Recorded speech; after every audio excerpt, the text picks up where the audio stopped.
Setiap hari kita hidup di dunia yang penuh warna. Sekilas, warna-warna itu tampak melekat pada benda itu sendiri. Namun sebenarnya, semua bermula dari cahaya yang menyinari kita setiap hari. Cahaya putih membawa banyak warna sekaligus, dan setiap benda berinteraksi dengannya dengan cara yang berbeda. Apel terlihat merah bukan karena apel memiliki warna merah, melainkan karena cara ia merespon cahaya yang membuat warna merah sampai ke mata kita. Lalu, bagaimana proses ini benar-benar terjadi? Mari kita lihat lebih dekat.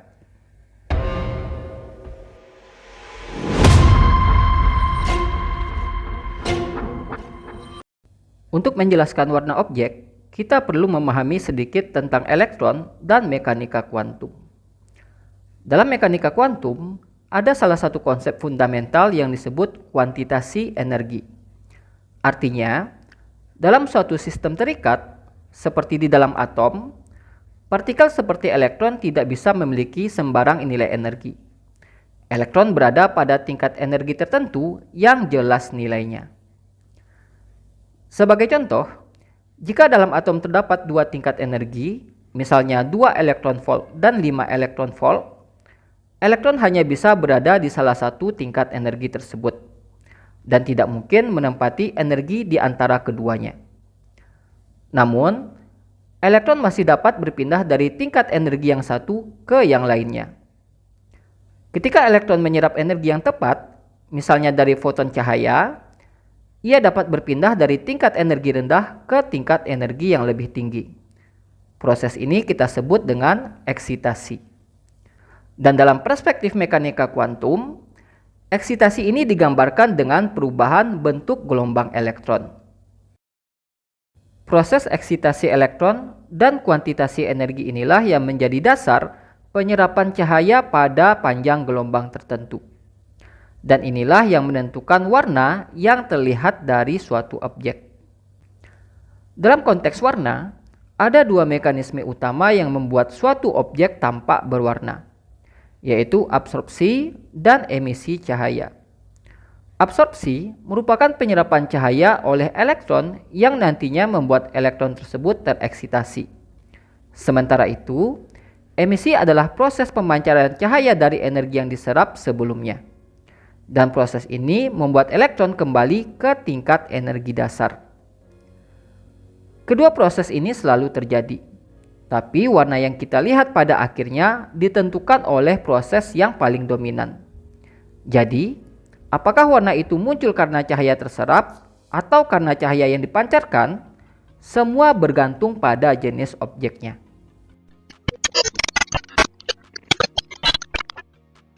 Ketika elektron dalam suatu objek menyerap cahaya dengan energi tertentu, elektron tersebut dapat tereksitasi ke tingkat energi yang lebih tinggi.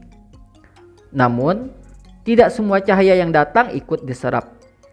Cahaya yang tidak diserap akan dipantulkan kembali ke lingkungan dan akhirnya dideteksi oleh mata kita.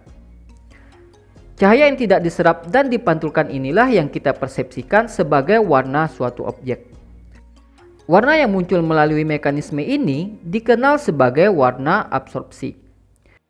Seperti warna merah pada apel, itu sebenarnya bukan warna yang melekat pada permukaan apel. Yang kita lihat sebagai merah adalah warna dari cahaya yang dipantulkan oleh permukaannya. Bahkan, jika kita menyinari apel dengan cahaya yang sama sekali tidak mengandung warna merah, maka apel itu akan tampak hitam, walaupun di tempat yang terang. Karena tidak ada cahaya merah yang bisa dipantulkan kembali ke mata kita. Lalu, kemana perginya cahaya yang diserap sebelumnya? Ketika cahaya diserap oleh suatu benda, energinya tidak hilang, tetapi berubah bentuk. Dalam kebanyakan kasus, energi cahaya tersebut diubah menjadi energi panas. Objek berwarna hitam menyerap hampir semua cahaya yang jatuh ke permukaannya. Sebagian besar energi cahaya tersebut berubah menjadi panas. Sebaliknya, objek berwarna putih memantulkan hampir semua cahaya yang jatuh ke permukaannya, sehingga sangat sedikit energi cahaya yang berubah menjadi panas. Itulah sebabnya Benda putih tidak cepat panas ketika terkena sinar matahari dibandingkan benda hitam. Klorofil, yang sering disebut zat hijau daun, merupakan contoh zat yang warnanya muncul akibat proses absorpsi cahaya. Warna suatu zat seperti klorofil ini ditentukan oleh bagian molekul yang disebut kromofor. Kromofor ini yang mengatur bagaimana molekul berinteraksi dengan cahaya. Pada klorofil, kromofor ini berupa cincin klorin terkonjugasi. Elektron dalam cincin klorin tersebut akan tereksitasi ketika menyerap cahaya, terutama pada panjang gelombang biru dan merah. Sebaliknya, cahaya berwarna hijau sebagian besar tidak diserap, melainkan dipantulkan kembali ke mata kita. Pantulan inilah yang membuat daun terlihat berwarna hijau.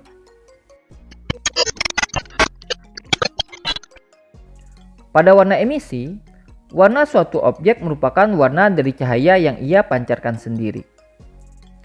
Secara sederhana, prosesnya biasanya dimulai ketika elektron di dalam atom-atom molekul tereksitasi.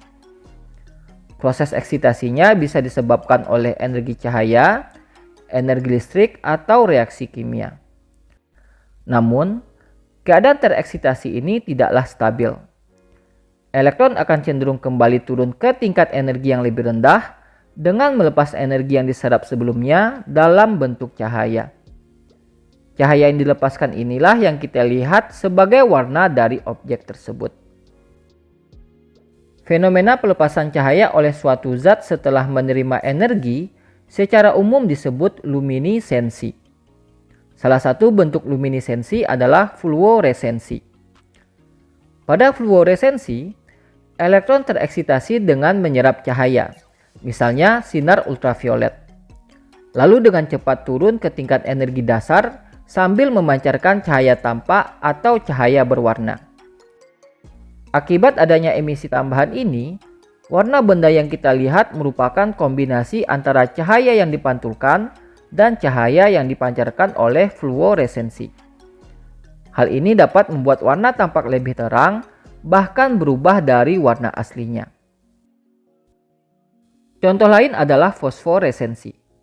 Pada fosforesensi, prinsip awalnya sama dengan fluoresensi, yaitu elektron tereksitasi setelah menyerap cahaya.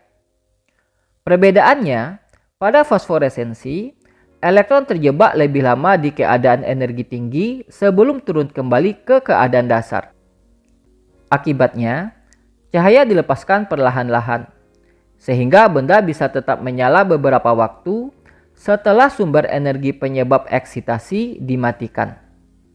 Fenomena ini sering disebut dengan glowing in the dark. Fenomena penting lainnya adalah elektroluminessensi.